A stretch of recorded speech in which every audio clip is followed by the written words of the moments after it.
नमस्कार, स्वागत है आपका। मैं हूं आपके साथ आसिफ खान। जैसा कि आपको पता है कि उत्तराखंड के मुख्यमंत्री त्रिवेंद्र सिंह रावत ने इस्तीफ़ा दे दिया। इस इस्तीफ़े की क्या वजह थी, ये भी हमने एक वीडियो के ज़रिए समझाने की कोशिश की, लेकिन अब हम आपको बताएंगे कि आखिर क्या वजह रही। आप भी सोचते होंगे कि पूर्ण बहुमत की सरकार थी, जितने विधायक चाहिए थे सरकार के लिए उससे कहीं ज़्यादा विधायक थे, तो आखिर क्या वजह रही कि इस्तीफ़ा देना पड़ा त्रिवेंद्र सिंह रावत को। इसके पीछे को समझने को लेकर आपको थोड़ी उत्तराखंड की राजनीति को भी समझना पड़ेगा, जिसको हम आपको बताएंगे। पहले आप इससे पिछली सरकार को देखिए। जब कांग्रेस की सरकार थी उस वक्त भी 2 मुख्यमंत्री बने थे। इसकी वजह यह थी कि मुख्यमंत्री जब विजय बहुगुणा को बनाया गया था तो उस वक्त उनके कामकाज को लेकर 2013 में आपदा भी आई थी। कामकाज को लेकर खुश नहीं थे उत्तराखंड कांग्रेस के लोग और सवाल खड़े कर रहे थे कि आखिर बहुगुणा जिस हिसाब से काम कर रहे हैं, अगर इस कामकाज के लहजे के हिसाब से ही जो विधानसभा चुनाव होगा उसमें जब हम जनता के बीच में जाएंगे तो फिर संगठन को और पार्टी को मुंह की खानी पड़ेगी। और ये रिपोर्ट सीधे आला कमान को पहुंच रही थी। और इसके अलावा कांग्रेस के अंदर भी जो विधायक और नेता थे वो भी संतुष्ट नहीं थे, नाराज थे मुख्यमंत्री के लहजे को लेकर, कामकाज को लेकर, उनके तरीके को लेकर। तो ये भी एक वजह थी कि उनको हटाया गया। हरीश रावत बनते हैं, वो अपना कार्यकाल पूरा करते हैं, उनको वक्त कम मिलता है। तो यानी कि पिछली सरकार में जब कांग्रेस की सरकार थी तब 2 मुख्यमंत्री बने। इससे पहले आप जाइए, उससे पहले बीजेपी की सरकार थी। जब बीजेपी की सरकार थी तब भी कई मुख्यमंत्री बने, एक मुख्यमंत्री, दूसरा मुख्यमंत्री, तीसरा मुख्यमंत्री।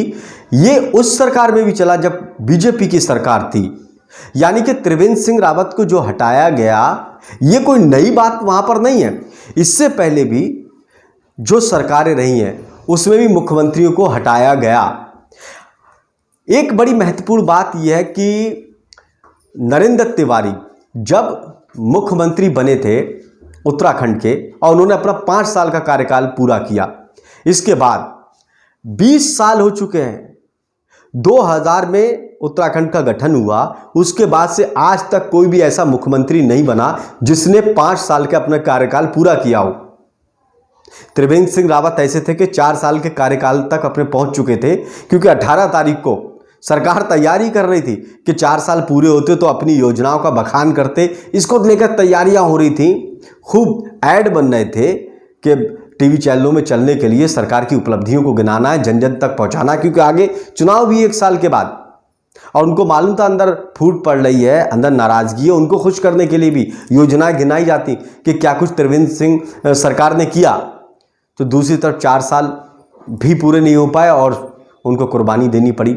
तो ये आप पिछली सरकार देखिए, उससे पिछली सरकार देखिए, ये सारा राजनीतिक इतिहास रहा है। कोई भी मुख्यमंत्री पूरा वक्त नहीं कर पाया 5 साल का, अलावा तिवारी जी के बाकी सब। लेकिन इस बार ये कयास लगाए जा रहे थे जिस तरह से 4 साल त्रिवेंद्र सरकार ने पूरे लगभग कर चुकी थी कि हो सकता है उस इतिहास को ये सरकार फिर से दोहरा कि 5 साल त्रिवेंद्र सिंह कर सकते हैं, क्योंकि पूर्ण बहुमत था, कोई खतरा नहीं था।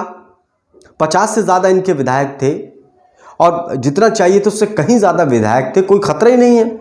लेकिन फिर भी कुर्सी हिल गई। अब इसके पीछे की एक वजह और आप समझिए।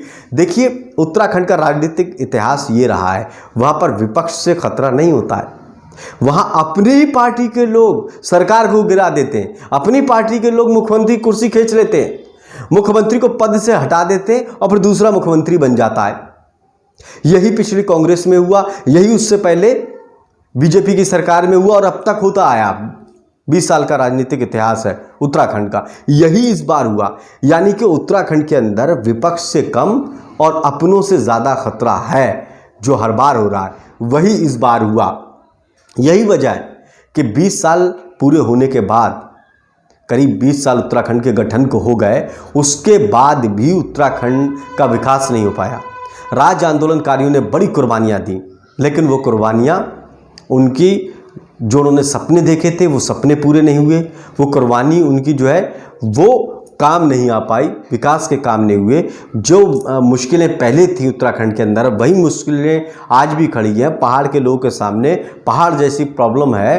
आज भी पलायन बढ़ता जा रहा है। पलायन कोई सरकारें नहीं रोक पा रही हैं, बुनियादी चीज़ें नहीं है, वहाँ के लोगों को रोजगार नहीं दे पा रहे हैं, दूसरे राज्यों में जा रहा है। उसकी वजह यह है कि 20 साल में इतने मुख्यमंत्री बदल गए।